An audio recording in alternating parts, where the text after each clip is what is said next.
A song for every battle, every circumstance. Through every battle, through every heartbreak, through every circumstance, I believe you are my fortress, you are my portion, you are my hiding place. I believe you are the way, the truth, the light. I believe you are.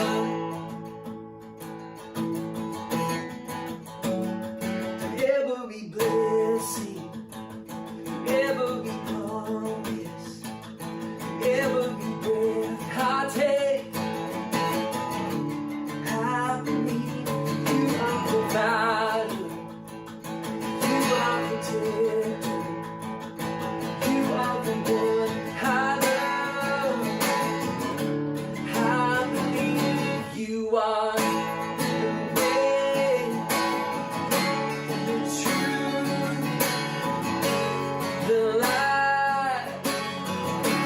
I believe you are the way, the truth, the light. I believe you are.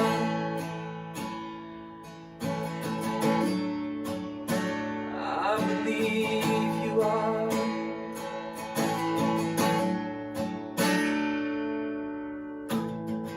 It's a new horizon, I will sit on you, and you meet me here today. Mercies that are new, all my fears and doubts, they can all come true, because they can't stay long, and I believe it. It's a new horizon, I will sit on you.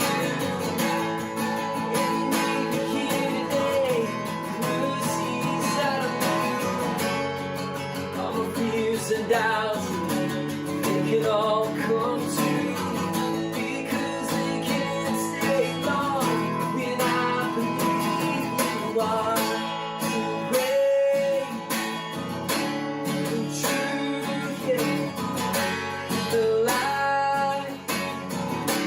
I believe you are the way, the truth, yeah, the light. I believe you are. It's a new rising, I'll sit on you, and even here today, mercies that I know, all my fears and doubts, they can all come true, because they can't stay long, and I believe you are the way, the truth always, the light, yeah. I believe you are always faithful. I believe you are in every battle.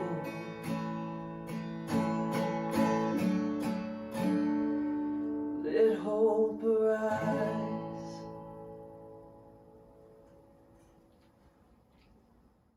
Hi, I'm Cami Barker. I'm the Logistics Director here at Gold Creek, and I get the honor of bringing your morning encouragement to you. So thank you for joining. Each year we read the one-year Bible as a staff, and each year Pastor Dan says about the beginning how it reads like a novel. It's easy to stay on track. There's battles, they're won, they're lost, there's adventure, there's relationship issues, there's even romance. And it does read like a good novel. It could be a movie, right? And then all of a sudden you get to Chronicles and it comes to a screeching halt because it says this person begat that person who begot this person, whose son is this person and that person. And it's a whole bunch of names that are really hard to say. And a lot of people lose track then, or they're skipping ahead trying to read the good part, right? And it's funny because my job at Gold Creek is to chronicle things.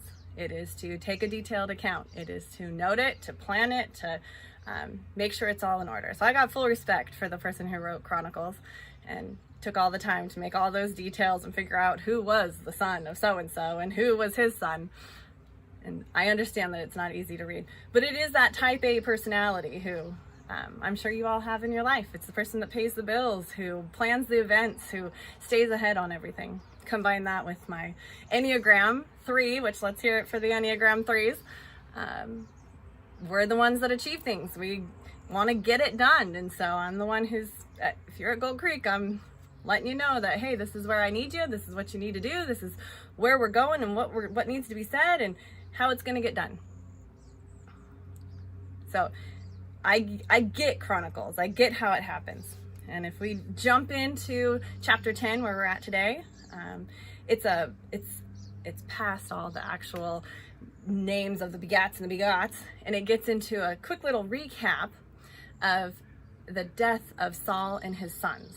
And it's just 12 verses long, and it talks about how they went to battle and how they died, and how the Philistines took their bodies and hauled them up the hill to their temple in Bethshan and hung them up on the wall as their trophy.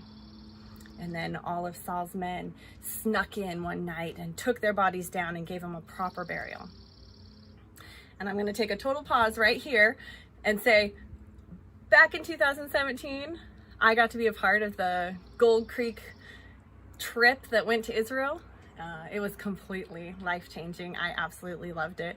But what's cool is that I went to this place. I got to go see where that hill is that they climbed up to. In fact, I was an observer that day where I watched Dan race a bunch of people that went on the trip with us up to the top of that hill. But what's cool is that I can picture it. And whenever I read this story, I can hear the guide in my ear telling me what exactly happened. And I can imagine where they went and kind of scouted out how they were going to climb up to that temple, and then how they skirted up this hill and took the bodies out of that temple and went and gave them a final burial. And so I know that was completely all pre-COVID and everything else, but I'm prayerful that hopefully someday we'll get beyond this and that we can safely travel to Israel again, and you all can experience what that's like to see where all these stories took place. It just makes everything make so much more sense. But let's get back to the scripture. If we read in 1 Chronicles 10, what it actually is just a recap of what we've already read about. Back in 1 Samuel 31, it says this exact story in a few more details. And what's funny is it just ends right there. It ends with, okay, they went and got the bodies and gave them a proper burial, and that's it. But that's not good enough for the type A and the note takers, that Enneagram 3. They got to take the notes and they got to take it a little further. Hey, what were we supposed to learn from this right here? And so they go forward with the story, and there's a verse 13 and 14 in Chronicles, and this is what it says. Saul died because he was unfaithful to the Lord. He did not keep the word of the Lord, and even consulted a medium for guidance, and did not inquire of the Lord. So the Lord put him to death and turned the kingdom over to David, son of Jesse. So again in 13 it says, Saul died because he was unfaithful. So what in Saul's case, this is taking you back to 1 Samuel, all the way back to chapter 15, where the prophet Samuel came to Saul and said, okay, God's telling me you need to go into battle. You're going to win the battle, but once you win that battle, I need you to do A, B, C, and D. And so Saul goes into battle, and sure enough, he wins.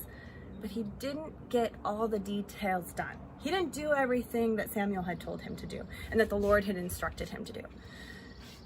And so Samuel confronted him and said, okay, you didn't do what you said you were going to do. So David is going to be anointed the king. Again, go back to your type A personality friends that are the ones that help you with all the organizing you got in your life. The details are important. So then if we look at that, Saul died because he was unfaithful. And we know now that in chapter 15 of 1 Samuel, he didn't follow all the details. So he was unfaithful with all the details that the Lord told him to do. So I found myself asking as I was going through this, how do we stay faithful? How do you and I stay faithful to the Lord? How do we know what details he's telling us to do in our life? How do we know what is the right move and how we follow the Lord faithfully? And I was reminded, when I first started at Gold Creek, I was Pastor Dan's assistant. And so he is a very busy man. And I would sit in all the meetings right beside him, and I would take notes. And when he said, hey, so-and-so, can you get this done? I would make sure they knew that, and I would follow up with them and make sure that they got that done. And he'd say, hey, Cami, can you send an email to so-and-so? And it needs to read like this, and you need to make sure that you mention these things. So I would. And then in the middle of all that, he was also writing one of his books. And if you're new to Gold Creek and you don't know, Dan has written a number of smaller books. And then he always did a follow-up sermon series on them. And there's just more details in the books that he's done. And he would write a chapter and I would edit it, and I'd come back with questions and he would answer them, and we'd have this back and forth. And through this process, I really understood, pretty soon he got to be, hey, can you send this email and give me a more rough version? And I could handle that and know what he was getting at. And at one point, 3-4 months into my employment, he took a summer vacation, just like he's on right now. And I was planning ahead. Okay, Dan, who's going to cover this meeting while you're gone? And who's going to go here? Who's going to do this? And he'd say, well, you're going to cover the meeting. And of course, I'm going to the meeting. I always go to the meeting. But who's going to cover you? And he'd say, Cami, you're going to cover me. If anyone has any questions, you can answer them. And if you can't, let me know. You can text or email me, but you're going to cover me. And I thought, I'm far cry from being a senior founding pastor. I can't do that. And he put his full confidence in me. So I go to my first few meetings, and we're making decisions and we're moving ahead, and people are asking me, what are we doing here? And I actually do know what Dan would say in this circumstance, or I know I heard him mention this, and so yeah, he's gonna say this. And of course there were some questions and I would ask, but it was empowering to know that I knew what it was that Dan wanted to have done, because I had sat by him. I had learned from him. I knew how he thought and what he would say in certain circumstances. And so I could actually speak on his behalf. And so that makes me think, how do we stay faithful? How do we know the details of what the Lord wants us to do in our life? It's through spending time with him. It's through reading the scripture and hearing how he handles different situations. It's knowing how faithful he is to us. But you can't find that without studying and reading and hearing the scripture. And so that is why we do the 1-year Bible. That is why we take a piece of Old Testament, New Testament, Psalms, and Proverbs every day. And we call it brain soap as part of our staff. It is soap for the brain. And it's good for you to stay in the Word. It's how you learn what the Lord is saying. And it's relevant today as much as it was yesterday. I hope that encourages you. I look forward to seeing you in the future. Take care and have a great day.